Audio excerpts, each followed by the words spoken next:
এবং আমেরিকার মধ্যে হামলা পাল্টা হামলা অব্যাহত আছে এবং ইরান সবচেয়ে বড় আঘাতটি আমেরিকায় করেছে। আবার আমেরিকা আগেই রাতে ইরানের মধ্যে সবচেয়ে বড় আঘাতটি করেছে গত কয়েক মাসের মধ্যে।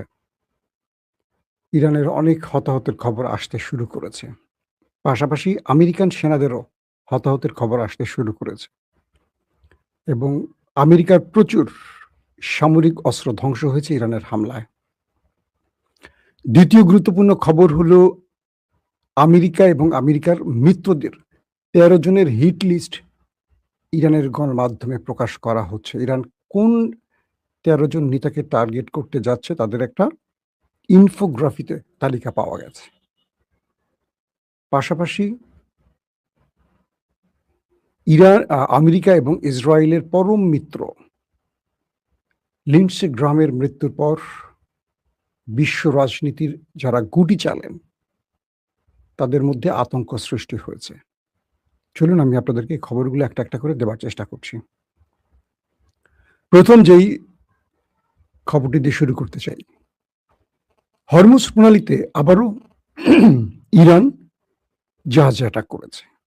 ইরানের অভিযোগ, ইরান যে নির্ধারিত রুট বলে দিয়েছে পথ, সেই পথটিকে এড়িয়ে আমেরিকান যেই পথে যেতে বলছিল ঠিক সেই পথ ব্যবহার করতে গিয়েছিল সেই জাহাজগুলো এবং প্রতিদিনই এই কাজটি হচ্ছে আর প্রতিদিনই ইরান আক্রমণ করছে।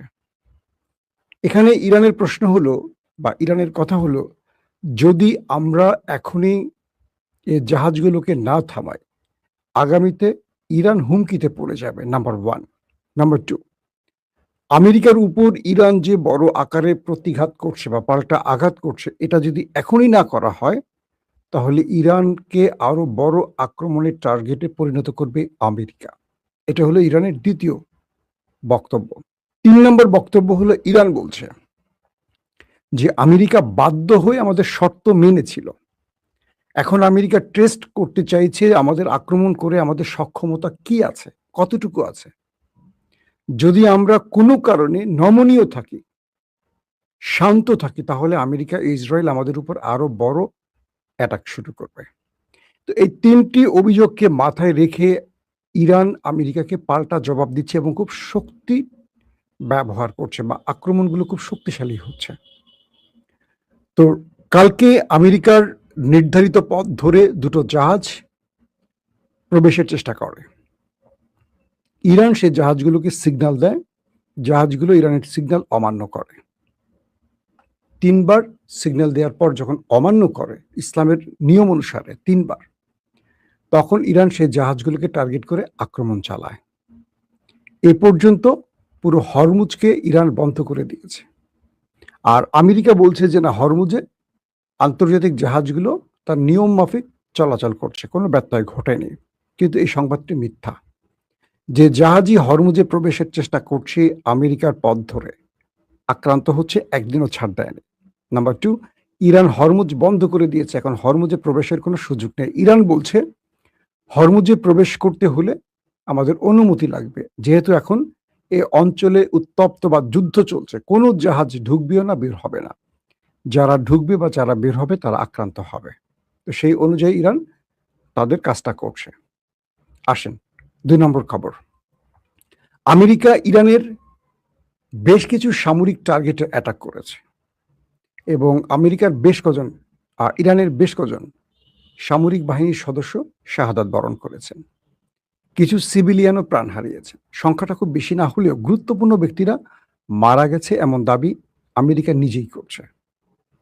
পাশাপাশি পাল্টা আঘাতে ইরানও আমেরিকার বেশ কজন সেনাকে ওপারে পাঠিয়েছে, যদিও সেন্টকম, সেন্ট্রাল কমান্ড, তারা বিষয়টিকে অস্বীকার করেছে। ইরান বলছে তারা আমেরিকান বেশ কজন সেনাকে ওপারে পাঠিয়েছে এবং বেশ সংখ্যা অনেক আহত হাসপাতালে, আর বাকিরা উপরে। কিন্তু আমেরিকা এই দায় বা এই ইরানের অভিযোগটিকে অস্বীকার করছে। তারা বলছে যে আমাদের কোনো সেনা মারা যায়নি। ইরান নিজেও স্বীকার করছে, আমেরিকাও স্বীকার করছে যে ইরানের বেশ কজন মারা গেছে। তার মানে লাস্ট টানা 4 থেকে 5 দিন ধরে আক্রমণ পাল্টা আক্রমণ যা চলছে, এটা যুদ্ধের সময় যে আক্রমণ তার চেয়ে কম নয়, বরং বেশি। শুধু এই লড়াইতে এখন পর্যন্ত প্রকাশ্যে ইসরায়েল প্রবেশ করেনি। গুপ্ত বেশে প্রবেশ করছে কিনা বিষয়টা এখন স্পষ্ট নয়। ইরান তাদেরকে সাসপেক্টে রেখেছে।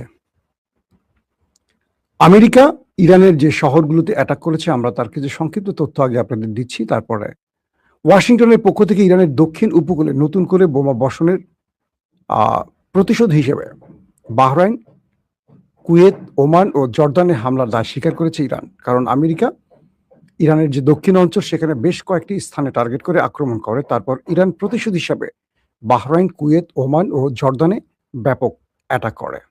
তারা মার্কিন ঘাঁটিতে হামলা চালায়, ব্যাপক ক্ষতি করে, প্যাট্রিয়ট সিস্টেম ধ্বংস করে, রাডার সিস্টেম ধ্বংস করে, ড্রোন স্টোরেজ ধ্বংস করে, তাদের যুদ্ধ বিমান এবং হেলিকপ্টার রাখার, অ্যাটাকিং হেলিকপ্টার রাখার যে হ্যাঙ্গার সেগুলো ধ্বংস করে। হরমুজ প্রণালী নিয়ে তীব্রতর হতে থাকা অচল অবস্থার মধ্যে ইরানের উপর মার্কিন হামলা চালানো হয়েছে। এ সময় বন্দর আব্বাস, সিরিক ও জাস্কের মতো বন্দর নগরী এবং কেশম দ্বীপে বিস্ফোরণের খবর পাওয়া যায় এবং ইরান এই বিষয়গুলো স্বীকার করেছে যে এই অঞ্চলগুলোতে আমেরিকা আক্রমণ করেছে এবং ইরানের সকল প্রতিরক্ষা ব্যবস্থা আক্রমণ মোকাবেলার চেষ্টা করে যাচ্ছে। অর্থাৎ আমেরিকা যতগুলো অ্যাটাক করেছে সবগুলো সাকসেস নয়। ইরান তার সাধ্য মতো আক্রমণ প্রতিহতের চেষ্টা করে যাচ্ছে। কিছু আক্রমণ হয়েছে, কিছু আক্রমণ মোকাবেলা করা হয়েছে। মার্কিন সামরিক বাহিনী ইরানের অন্তত 140টি লক্ষ্যবস্তুতে আঘাতের দাবি করেছে, যদিও ইরান এই সংখ্যাটিকে নিয়ে কোনো মন্তব্য করেনি। পাশাপাশি তেহরান, বাহরাইন, কুয়েত, কাতার, ওমান, জর্দান উপর যে প্রতিশোধ অ্যাটাক করেছে এর প্রত্যেকটিতে মার্কিন গুরুত্বপূর্ণ স্থানগুলোকে ধ্বংস করা হয়েছে এমনটি বলা হয়েছে। দর্শক, আইআরজিসি কি বলছে আমরা এক নজর শুনে আসি। আইআরজিসির জনসংযোগ বিভাগ সোমবার জানিয়েছে যে তাদের মহাকাশ বাহিনী মার্কিন ঘাঁটির গুরুত্বপূর্ণ লক্ষ্যবস্তুতে হামলা চালিয়েছে, যা মার্কিন বাহিনীর জন্য একটি ভয়ঙ্কর বা তাদের জন্য প্রায়শ্চিত্তের কারণ। মানে আমেরিকা যা করেছে তার প্রায়শ্চিত্ত ভোগ করছে ইরানের আক্রমণের ফলে। এই অভিযানের ফলে জ্বালানি সংরক্ষণ এলাকা এবং গোলাবারুদ কেন্দ্রে ভয়াবহ আগুন ছড়িয়ে পড়ে। মানে এই কেন্দ্রগুলো হলো আমেরিকার, তাদের জ্বালানি সংরক্ষণ, আমেরিকার যেখানে জ্বালানি বা ফুয়েল স্টেশনগুলো আছে সেখানে অ্যাটাক করা হয়, তাদের যে গোলা বারুদের স্টোরেজ সেখানেও অ্যাটাক করা হয় এবং আগুন ছড়িয়ে পড়ে চারদিকে, যা পশ্চিম এশিয়ার মার্কিন রসদ সরবরাহ ক্ষমতা এবং অভিযানিক প্রস্তুতির উপর একটি বড় আঘাত। আমেরিকা এই যে এই অঞ্চলে পশ্চিম এশিয়াতে তাদের যে ক্ষমতার বলয় টিকিয়ে রাখে অস্ত্রের মাধ্যমে, সেটাকে চূর্ণ করে দিয়েছে ইরান, এমনটি দাবি করছে। ওই বিবৃতিতে আরো বলা হয়, ইরানের উপকূলীয় ঘাঁটিগুলোর উপর মার্কিন আগ্রাসনের সরাসরি জবাবে এই অভিযান চালিয়েছে তেহরান। এই পদক্ষেপটি সাম্প্রতিক মার্কিন আগ্রাসনের জবাবে ইরানের সমন্বিত প্রতিক্রিয়ার প্রথম পর্বের অংশ, যার মধ্যে দক্ষিণে ইরানের উপকূলীয় ঘাঁটি ও টেলিযোগাযোগ অবকাঠামোর উপর বিমান হামলার অন্তর্ভুক্ত। কৌশলগতভাবে গুরুত্বপূর্ণ হরমুজ প্রণালীতে অবৈধ নৌ চলাচল বন্ধের যে সৃষ্ট সংকট তৈরি হয়েছে, সেটা আমেরিকা বারবারই এখানে ব্যর্থ হবার পরও ইরানের সাথে লড়াইটাকে অব্যাহত রাখার চেষ্টা করছে। আইআরজিসি জোর দিয়ে বলেছে যে ব্যালিস্টিক ক্ষেপণাস্ত্র ও ড্রোন ব্যবহার করে অত্যন্ত নিখুঁতভাবে এই হামলাগুলো চালানো হয়েছে, যা জাতীয় সার্বভৌমত্ব রক্ষা এবং মহা শয়তান এর আরও আগ্রাসন প্রতিহত করার ক্ষেত্রে ইরানের সশস্ত্র বাহিনীর প্রতিরক্ষা সক্ষমতা ও অটল সংকল্পকে তুলে ধরে। ইরানের সেনাবাহিনী একই সাথে কুয়েতের একটি প্যাট্রিয়ট বিমান প্রতিরক্ষা ব্যবস্থা, গোলাবারুদের ডিপো ও রাডার সাইট এবং বাহরাইনের যোগাযোগ ও রাডার স্থাপনা সহ যুক্তরাষ্ট্রের সাথে সম্পর্কিত অন্যান্য লক্ষ্য বস্তুতে ড্রোন হামলা চালিয়েছে। এই সমন্বিত অভিযানগুলো বিদেশি আগ্রাসন মোকাবেলায় ইরানের সামরিক বাহিনীর ঐক্যবদ্ধ শক্তিকে তুলে ধরে। আইআরজিসি সতর্ক করেছে যে মার্কিন যুক্তরাষ্ট্রের বৈরী কর্মকাণ্ড অব্যাহত থাকলে আরো কঠোর ও ব্যাপক প্রতিক্রিয়া দেখাবে তেহরান। এবং সেই বিবৃতিতে বলা হচ্ছে, যোদ্ধাদের প্রতিশোধমূলক অভিযান অব্যাহত রয়েছে এবং ইরানের নিরাপত্তা ও স্বার্থের প্রতি যে কোনো হুমকির বিরুদ্ধে চূড়ান্ত ব্যবস্থা গ্রহণের অঙ্গীকার পুনর্ব্যক্ত করা হচ্ছে। হামলার পর প্রচারিত স্যাটেলাইট চিত্রে প্রিন্স হাসান স্থাপনা, তাদের যে ক্ষতি হয়েছে সেটা দেখা যায় স্যাটেলাইট তথ্যে, এবং সেখানে সেনাবাহিনী হতাহত অবস্থায় দেখা যায়। পাশাপাশি তাদের সাথে যুদ্ধ করা, অর্থাৎ শত্রুদের সাথে ইরানের যে যুদ্ধ হয়েছে সেই যুদ্ধের দৃশ্যগুলো এখন আস্তে আস্তে প্রকাশ্যে আসতে শুরু করছে। দর্শক, এই তথ্যগুলো দিয়েছে আইআরজিসি। আমি আপনাদেরকে প্রেস টিভির মাধ্যমে এই তথ্যগুলো জানালাম। এখন যে বিষয়টি তৈরি হচ্ছে সেটি হলো, এই দুই পক্ষের মধ্যে লড়াইটি ক্রমান্বয়ে বাড়ছে, কমছে না। আমেরিকা এখন নতুন করে একটা প্রশ্ন তৈরি করেছে যে হঠাৎ করে গত রাতে ইরানে কিন্তু ব্যাপক আকারে, ম্যাসিভ আকারে অ্যাটাক করেছে। আরবের কয়েকটি আউটলেট বলছে, গণমাধ্যম বলছে যে ইরান গতকালকে, মানে আজকের রাতের আগের রাতে যে অ্যাটাকগুলো করেছে 6টি দেশে একযোগে, সেখানে প্রচুর সংখ্যক মার্কিন সেনা ওপারে চলে গেছে। তো এ কারণে আমেরিকা ব্যাপক প্রতিশোধমূলক রাতে অ্যাটাকটি চালিয়েছে, মানে গেল রাতে বড় অ্যাটাকটি চালিয়েছে। যদিও আমেরিকা বলছে তাদের কেউ মারা যায়নি, কিন্তু আরবের আউটলেট বা কিছু অসমর্থিত সূত্রও দাবি করছে যে আমেরিকা কালকে রাতে যে এত বড় আক্রমণটি ইরানে করেছে তার প্রধান কারণ তার আগের দিন ইরান যে প্রতিশোধমূলক অ্যাটাকটা করেছে সেখানে প্রচুর মার্কিন সেনা উপরে চলে গেছে, এইটার প্রতিশোধ হিসাবে। এবং ইরান এটিই বলছে যে অনেক সেনা তারা মেরেছে আমেরিকার। যদিও আমেরিকা এই পর্যন্ত তাদের সেনাদের প্রকৃত সংখ্যাটা এবং ইসরায়েল তাদের প্রকৃত নিহত সংখ্যাটা বলে না কখনো। দর্শক, দ্বিতীয় যে গুরুত্বপূর্ণ খবর সেটি হলো, টেলিগ্রাম একটি আন্তর্জাতিক গণমাধ্যম, তারা একটা রিপোর্ট প্রকাশ করেছে। সেই টেলিগ্রাফে বলা হয়েছে যে হাম শাহরি, তাদের ইরানের একটি গণমাধ্যম, সেখানে ইনফোগ্রাফিতে 13 জন নেতার ছবি প্রকাশ করা হয়েছে। অর্থাৎ ওয়ার্ল্ড অর্ডার পরিবর্তন করে এরকম 13 জন নেতার ছবি প্রকাশ করা হয়েছে। তো টেলিগ্রাফ বলছে যে হাম শাহরি নামের যে গণমাধ্যমটি ইরানের, তারা অনলাইন ভার্সনে এই 13 জনের ছবিটি তারা দিয়েছে এবং সেখানে তারা বোঝাচ্ছে যে এরা ইরানের হিট লিস্টে আছে। আমি আপনাদের সেই 13 জনের ছবিটা একটু দেখাতে চাচ্ছি।